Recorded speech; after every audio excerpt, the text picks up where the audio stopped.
हिमाचल सरकार ने प्रदेश के बेसहारा और अनाथ बच्चों को एक और तोहफा दिया है। मुख्यमंत्री सुखविंदर सिंह सुक्खू ने कहा कि उनकी सरकार बेसहारा बच्चों को हवाई जहाज में घूमने ले जाएगी। इन बच्चों को 3 स्टार होटल्स में ठहराया जाएगा। सीएम ने ट्वीट करके इसकी जानकारी दी है। सीएम ने बताया कि राज्य सरकार अनाथ आश्रम या किसी परिचित के घर पर रह रहे ऐसे बच्चों को घुमाने की योजना बना रही है। सरकार अनाथ बच्चों को 15 दिन के लिए घूमने भेजेगी ताकि इन बच्चों को ऐसा एहसास नहीं हो कि दुनिया में उनका अपना कोई भी नहीं है। हिमाचल में भारी बर्फबारी के चलते हिल्स क्वीन शिमला का हाल बेहाल है।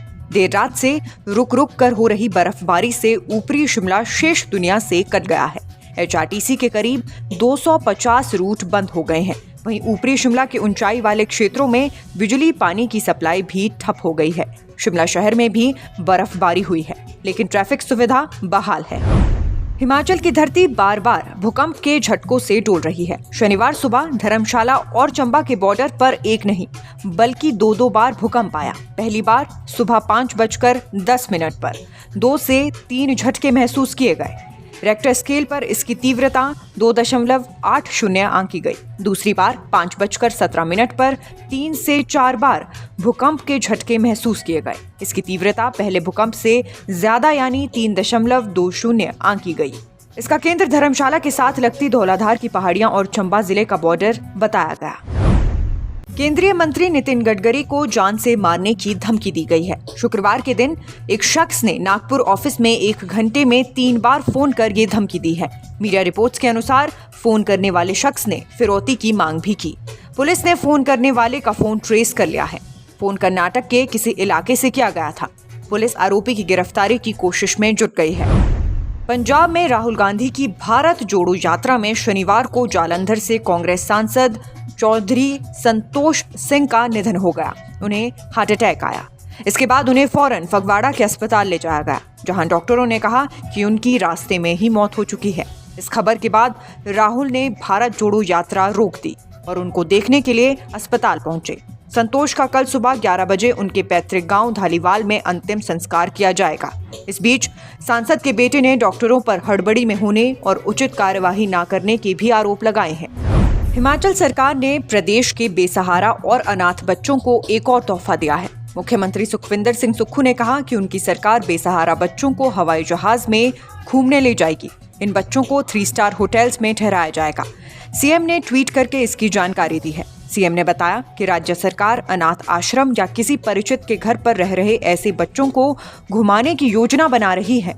सरकार अनाथ बच्चों को 15 दिन के लिए घूमने भेजेगी ताकि इन बच्चों को ऐसा एहसास नहीं हो कि दुनिया में उनका अपना कोई भी नहीं है। हिमाचल में भारी बर्फबारी के चलते हिल्स क्वीन शिमला का हाल बेहाल है। देर रात से रुक रुक कर हो रही बर्फबारी से ऊपरी शिमला शेष दुनिया से कट गया है।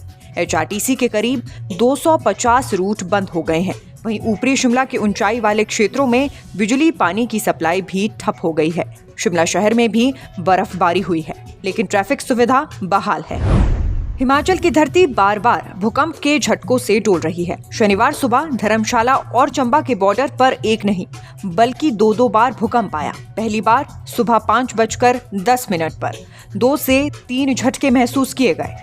रेक्टर स्केल पर इसकी तीव्रता 2.80 आंकी गई। दूसरी बार 5:17 पर 3 से 4 बार भूकंप के झटके महसूस किए गए। इसकी तीव्रता पहले भूकंप से ज्यादा यानी 3.20 आंकी गई। इसका केंद्र धर्मशाला के साथ लगती धौलाधार की पहाड़ियां और चंबा जिले का बॉर्डर बताया गया। केंद्रीय मंत्री नितिन गडकरी को जान से मारने की धमकी दी गई है। शुक्रवार के दिन एक शख्स ने नागपुर ऑफिस में 1 घंटे में 3 बार फोन कर ये धमकी दी है। मीडिया रिपोर्ट्स के अनुसार फोन करने वाले शख्स ने फिरौती की मांग भी की। पुलिस ने फोन करने वाले का फोन ट्रेस कर लिया है। फोन कर्नाटक के किसी इलाके से किया गया था। पुलिस आरोपी की गिरफ्तारी की कोशिश में जुट गई है। पंजाब में राहुल गांधी की भारत जोड़ो यात्रा में शनिवार को जालंधर से कांग्रेस सांसद चौधरी संतोष सिंह का निधन हो गया। उन्हें हार्ट अटैक आया। इसके बाद उन्हें फौरन फगवाड़ा के अस्पताल ले जाया गया, जहां डॉक्टरों ने कहा कि उनकी रास्ते में ही मौत हो चुकी है। इस खबर के बाद राहुल ने भारत जोड़ो यात्रा रोक दी और उनको देखने के लिए अस्पताल पहुंचे। संतोष का कल सुबह 11 बजे उनके पैतृक गांव धालीवाल में अंतिम संस्कार किया जाएगा। इस बीच सांसद के बेटे ने डॉक्टरों पर हड़बड़ी में होने और उचित कार्यवाही न करने के भी आरोप लगाए हैं।